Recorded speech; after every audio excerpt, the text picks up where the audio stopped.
উত্তরপ্রদেশের প্রয়াগরাজে শুরু হয়েছে মহাকুম্ভ মেলা। এই ঐতিহাসিক ও ধর্মীয় অনুষ্ঠানে গঙ্গা, যমুনা ও পৌরাণিক সরস্বতীর সঙ্গমে ভারত সহ বিদেশের কোটি কোটি ভক্ত তাদের বিশ্বাস ও আস্থা নিয়ে হাজির হয়েছেন।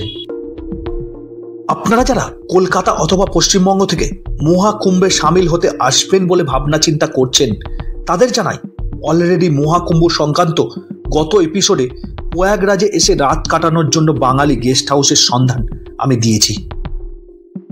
যারা সেই ভিডিও দেখেননি, ডেসক্রিপশন বক্সে লিঙ্ক দেওয়া রইল, দেখে নিতে পারেন। আজ আমি সুমন্ত আমার চ্যানেল ট্রাভেলম্যান সুমন্তর মাধ্যমে তুলে ধরব পৃথিবীর সর্ববৃহৎ ধর্মীয় ও পৌরাণিক মেলায় আপনারা এলে কিভাবে ঘুরে দেখবেন সেই বিষয়ে আমার মতো করে যাবতীয় তথ্য।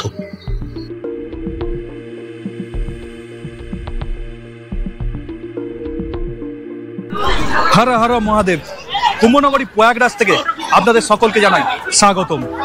হাওড়া স্টেশন থেকে ট্রেনে চড়ে প্রয়াগরাজ রামবাগ স্টেশনে পৌঁছে সেখান থেকে টোটো ধরে বাঙালি হোমস্টেতে পৌঁছেছিলাম আমরা।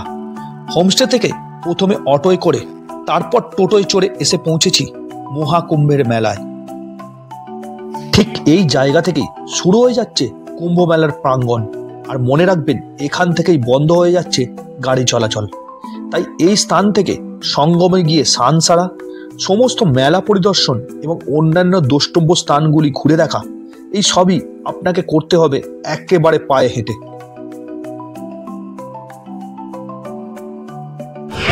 অনেকটা আমরা কলকাতায় যেমন দুর্গাপুজোর সময় প্যান্ডেল থেকে প্যান্ডেল ঘুরে বেড়াই ঠাকুর দেখার জন্য, ঠিক তেমনই এখানে পায়ে হেঁটে ঘুরে বেড়াতে হচ্ছে। তবে এখানের সঙ্গে কলকাতার একটা তফাৎ রয়েছে। কলকাতাতে আমরা নতুন জামা কাপড় পরে একটা প্যান্ডেল থেকে একটা প্যান্ডেলে ঘুরে বেড়াই ঠাকুর দেখার জন্য। এখানে কিন্তু সবার পিঠে একটা করে বড় বড় লাগেজ রয়েছে।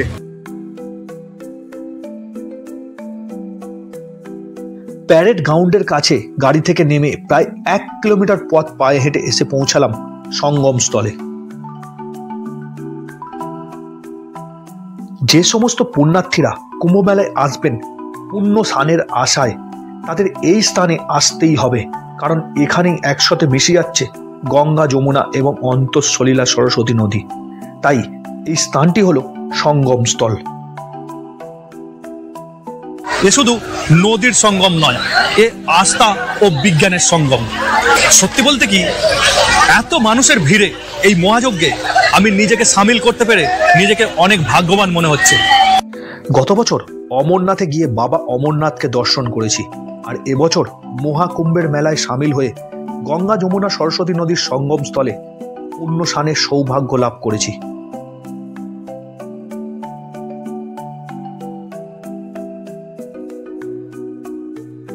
পৌরাণিক মতে সমুদ্র মন্থনের সময় অমৃতের কলস উঠে আসে এবং অমৃতের কলস পাওয়ার জন্য দেবতা ও অসুরদের মধ্যে তুমুল যুদ্ধ বাঁধে এবং অসুররা অমৃতের কলস দখল করে নেয়।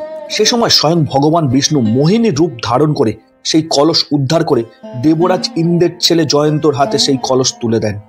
জয়ন্ত কাকের রূপ ধারণ করে সেই কলস নিয়ে উড়ে যাচ্ছিলেন। ঠিক সেই সময় কলস থেকে কয়েক ফোঁটা অমৃত পৃথিবীর 4টি পবিত্র স্থানে পড়েছিল। 1 প্রয়াগরাজ, 2 হরিদ্বার, 3 উজ্জয়িনী এবং মহারাষ্ট্রের নাসিক। পরবর্তীকালে এই 4 পবিত্র স্থানে কুম্ভমেলা আয়োজিত হয় সূর্য ও বৃহস্পতির অবস্থান দেখে। 13ই জানুয়ারি এবং 14ই জানুয়ারি সাই স্নানের পর এখানে একটু এখন বর্তমানে ভিড় কমই আছে। আবার পরবর্তী যে সমস্ত স্থায়ী স্নানের দিনগুলি রয়েছে তার 2 দিন আগে থেকে প্রচুর মানুষের সমাগম হবে বলে এখানে জানতে পারছি। মেলা প্রাঙ্গণে একেবারে সঙ্গমের সামনে মহিলা পুণ্যার্থীদের পোশাক পরিবর্তনের জন্য রয়েছে এই ধরনের প্রচুর চেঞ্জ রুম। আর রয়েছে সমস্ত মেলা জুড়ে কয়েক লক্ষ শৌচালয়ের ব্যবস্থা। जय भोलेनाथ शंकर भगवान की जय हो, गंगा जमुना सूती लेटी हनुमान जी महाराज की जय हो। অনন্তকাল ধরে চলে আসা রীতি রেওয়াজ অনুযায়ী কুম্ভ মেলায় স্নান সেরে নেওয়ার পর নিজের সাধ্যমতো মেলায় অবস্থিত সাধু সন্তদের দান করার প্রথা। बाबा कब आया है मेला पे? हमारा तो 3-4 दिन हो गए। कितना दिन रहेगा? अभी मिला तुम्हारा बहुत रहेगा। हाँ, आप कितना दिन इधर रहेगा? आपको पता नहीं गंगा मैया कितने दिन तक रहेगा। প্রয়াগরাজে এসে স্নান সেরে নেওয়ার পর অতি অবশ্যই এই সমস্ত দর্শনীয় স্থানগুলি ঘুরে দেখতে হবে, তবেই নাকি আপনার প্রয়াগ পরিভ্রমণ সম্পূর্ণ হবে।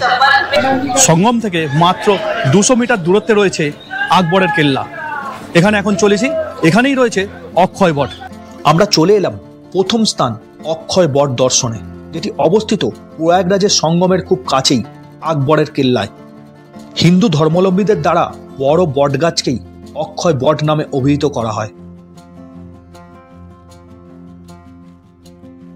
কথিত আছে প্রলয়কালে ভগবান বিষ্ণু বট পত্রে অধিষ্ঠিত ছিলেন। সাধারণ মানুষ বিশ্বাস করেন যে বট গাছের মৃত্যু নাই এবং এই গাছ পবিত্র ও পুজোর যোগ্য। প্রয়াগ, গয়া, পুরী, ভুবনেশ্বর প্রভৃতি তীর্থক্ষেত্রে এইরূপ এক একটি বটবৃক্ষ আছে। এই সকল বৃক্ষে জল সেচন করলে অক্ষয় ফল লাভ হয়। অক্ষয় বট দর্শন করে এবার চলেছি খুব কাছেই অবস্থিত লেটে হনুমান মন্দিরে হনুমানজিকে দর্শনে। বাপরে বাপ, লাইনটা একবার শুধু দেখুন।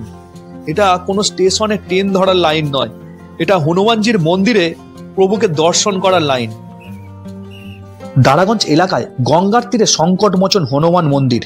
কথিত আছে সাধক সমর্থ গুরু রামদাসজি এখানে হনুমান মূর্তি স্থাপন করেছিলেন। মনে করা হয় যে হনুমানের এই অদ্ভুত মূর্তিটি দক্ষিণমুখী এবং 20 ফুট লম্বা।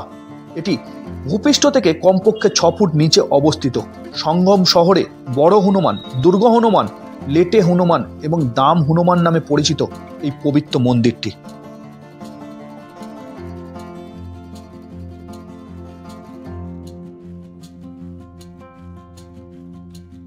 প্রয়াগরাজের কুম্ভ মেলায় এসে সঙ্গমে স্নান সেরে নেওয়ার পর দর্শনীয় স্থানগুলি ঘুরে দেখেছি, আর এখন আবার আজ যে আমরা গেস্ট হাউসে উঠেছি সেই গেস্ট হাউসের পথে ফিরে চলেছি বাইকে চড়ে। মেলা প্রাঙ্গণ থেকে পেয়ে গিয়েছি র্যাপিডোর বাইক, সেই বাইকে চড়েই ফিরে চলেছি আমাদের গেস্ট হাউসের দিকে। কাল আবার সকাল সকাল মেলা প্রাঙ্গণে ফিরে আসব এবং ঘুরে দেখব মেলার বাকি বেশ কিছুটা অংশ। আজ একটু সকাল সকাল বলে একদম গেস্ট হাউস থেকে বেরিয়ে টোটো পেয়ে গিয়েছি। প্রথমে টোটোতে যাওয়ার জন্য আমরা যখন কথা বলি তখন আমাদের চাওয়া হয়েছিল 100 টাকা জনপ্রতি। কাল আমাদের এই প্যারেড গ্রাউন্ডে আসতে খরচ পড়েছিল প্রায় 1500 টাকার মতো। সেখানে আজ দুটো টোটো করে আমরা এই প্যারেড গ্রাউন্ডে পৌঁছে গেলাম মাত্র 200 টাকায়। এক একটা টোটোয় ভাড়া পড়লো 100 টাকা করে। কারণ এখানে যে পুলিশ কর্মী ছিলেন ওনাকে একটু জানাতেই যে আমরা কিভাবে যাব, স্যার আপনি একটু বলে দিন। তো উনি বললেন যে এখানে চলুন আমি কথা বলে দিচ্ছি টোটোর সাথে, কারণ ওরা আপনাদের থেকে অনেক বেশি ভাড়া নিচ্ছে, আমাদের কাছে খবর আছে বলে উনি আমাদের বসিয়ে দিলেন টোটোতে। তো সেইভাবেই আমরা এলাম। 100 টাকা ভাড়া পড়লো, কারণ আমাদের থেকে 100 টাকা জনপ্রতি ভাড়া চাইছিল। সেখানে আমরা 4 জন করে এক একটা টোটো এলাম, 100 টাকা ভাড়া পড়লো। তাই আপনারা যদি এখানে এসে কোনো সমস্যার সম্মুখীন হন পুলিশের সহায়তা কিন্তু নিতে পারেন। উত্তরপ্রদেশ পুলিশ কিন্তু কুম্ভ মেলা উপলক্ষে সমস্ত তীর্থযাত্রীদের ভীষণভাবে সহযোগিতা করছে।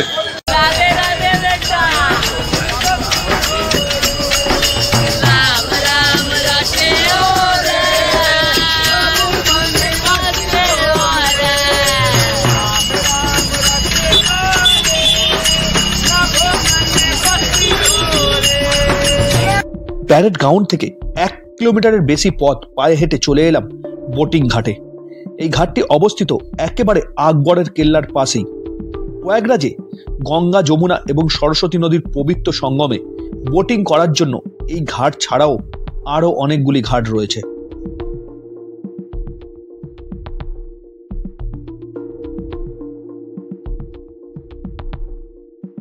বারবার কিন্তু মাইকে ঘোষণা করছে সরকারি নির্ধারিত যে টাকা রয়েছে সেই টাকাই নেওয়ার জন্য নৌকাওয়ালাদের কাছে। যদি তার বেশি কেউ টাকা নিয়েছে যাত্রীদের থেকে অভিযোগ জানালেই তার লাইসেন্স বাজেয়াপ্ত করা হবে। জলপরি ভিআইপি ঘাট থেকে আমরা বোটে চড়ে বসেছি। বারবার মাইকে অ্যানাউন্সমেন্ট করছে 100 টাকা জনপ্রতি ভাড়া নেওয়ার জন্য। প্রয়াগরাজে মহাকুম্ভের মেলায় নিরাপত্তা ব্যবস্থা কিন্তু বেশ চোখে পড়ার মতো। এখানে শুধু স্থলভাগে নয় জলভাগেও নিরাপত্তা ব্যবস্থা বেশ আঁটোসাঁটো। আমরা এখন নৌকায় চড়ে চলেছি জলপরি ভিআইপি ঘাট থেকে সঙ্গমের দিকে। এখানে মনে করলে নৌকা থেকে নেমেও স্নান করার ব্যবস্থাও রয়েছে, তবে তার জন্য একটু চার্জ বেশি লাগে। এই হলো সঙ্গম। এখন বোটে করে সঙ্গমে চলে এসেছি, যেখানে গঙ্গা, যমুনা এবং সরস্বতী একসাথে মিশে যাচ্ছে।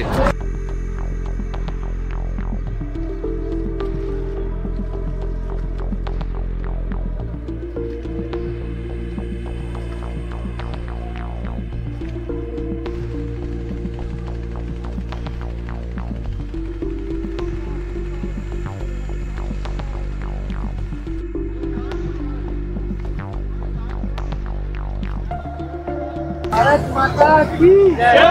वंदे मातरम, वंदे मातरम, जय जय श्री राम, जय जय श्री राम। एक ही नारा, एक ही नाम, जय श्री राम, जय श्री राम। এবছর কুম্ভ মেলায় মোট 25টি সেক্টরে ভাগ করা হয়েছে। মেলার আয়তন এতটাই বড় যে এবছর এই মেলাকে ভাগ করা হয়েছে 25টি সেক্টরে। সমস্ত সেক্টরে এই ধরনের বোর্ড দেওয়া রয়েছে, যা দেখে আপনি জানতে পারবেন আপনি কোন সেক্টরে আছেন। এবারের কুম্ভ মেলায় গঙ্গা এবং যমুনা নদীর উপর দিয়ে এই ধরনের 30টি অস্থায়ী পুনটুন ব্রিজ নির্মাণ করা হয়েছে। আর প্রতিটি অস্থায়ী পুনটুন ব্রিজই এপারের প্রয়াগরাজ সেক্টরের সঙ্গে ওপারের জুসি সেক্টরকে কানেক্ট করেছে। তবে এখানে এলে মনে রাখবেন, আপনি যে পুনটুন ব্রিজ দিয়ে নদী পার হয়ে ওপারে যাচ্ছেন, আসার সময় কিন্তু সেই পুনটুন ব্রিজ দিয়ে আর না, পাশের অন্য পুনটুন ব্রিজ দিয়ে আপনাকে হয়তো আসতে হতে পারে। এই দেখুন, আমরা এখন এই ব্রিজ দিয়ে যাচ্ছি, কিন্তু পাশের ওদিকের ব্রিজ দিয়ে অনেক পুণ্যার্থীকেই দেখতে পাচ্ছি ওনারা ওপার থেকে এপারে আসছেন। আর সবসময় মনে রাখবেন, সেক্টরের সাথে সাথে এই পন্টুন ব্রিজেরও কিন্তু আলাদা আলাদা নম্বর রয়েছে। যখনই নদী পারাপার করবেন এই পন্টুন ব্রিজের সহায়তায়, তখনই ব্রিজের নম্বরটা কিন্তু খেয়াল রাখবেন। সঙ্গমের দিক থেকে মেলার দিকে এসেই দর্শন পেলাম রুদ্রাক্ষ বাবার। উনি ধারণ করেছেন 4200 রুদ্রাক্ষ এবং যার ওজন আনুমানিক 11 কিলো, আর তার তপস্যা সারা জীবনের, আমৃত্যু। এখানে এই ধরনের বিভিন্ন আখড়া রয়েছে, তার মধ্যে আমরা এখন প্রবেশ করছি নিরঞ্জনী আখড়ায়।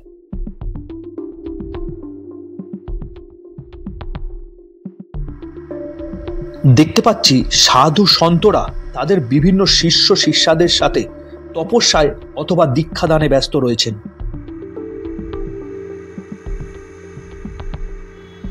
কোনো এক আখড়া থেকে শোভাযাত্রা বেরিয়েছে, আর বাবাজিকে দেখতে পাচ্ছি হাতির পিঠে বসে উনি শোভাযাত্রায় সামিল হয়েছেন।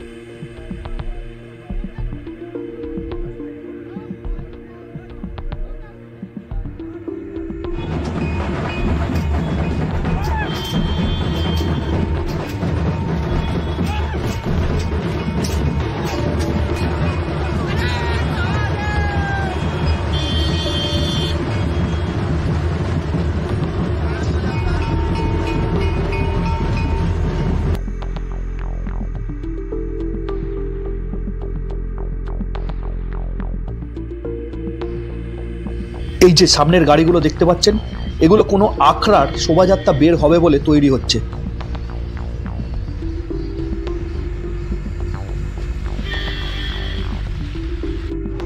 এবারে প্রবেশ করে ফেললাম সম্ভবত কুম্ভ মেলার সবচাইতে বড় আখড়া জুনা আখড়ায়।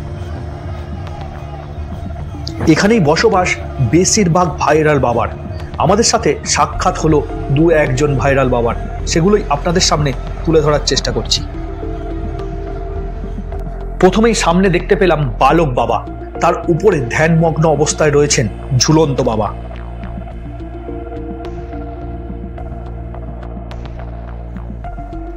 এখানে আর এক ভাইরাল বাবার দর্শন পেলাম, ইনি হাত উঁচু বাবা নামে পরিচিতি লাভ করেছেন। ইনি হলেন সেই বিখ্যাত সানগ্লাস বাবা।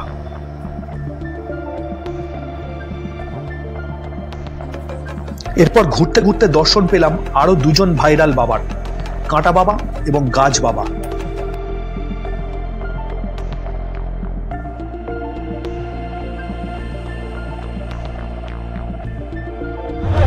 মেলায় বিভিন্ন আগ্রার বিভিন্ন জায়গায় কিন্তু ফ্রিতে ভান্ডারাও দেওয়া হয়েছে, তাই এখানে এলে খাওয়া দাওয়ার কোনো চিন্তা করবেন না, খাওয়া দাওয়া আপনি পেয়ে যাবেন।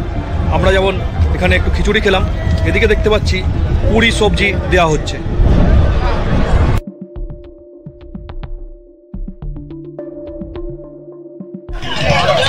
এই কুম্ভ মেলা এতটাই বড় জায়গা নিয়ে গড়ে উঠেছে যে এই মেলা সম্পূর্ণটা ঘুরে দেখার জন্য আমার অনুমান কমপক্ষে 15 দিন সময় হাতে নিয়ে আপনাকে এখানে আসতে হবে।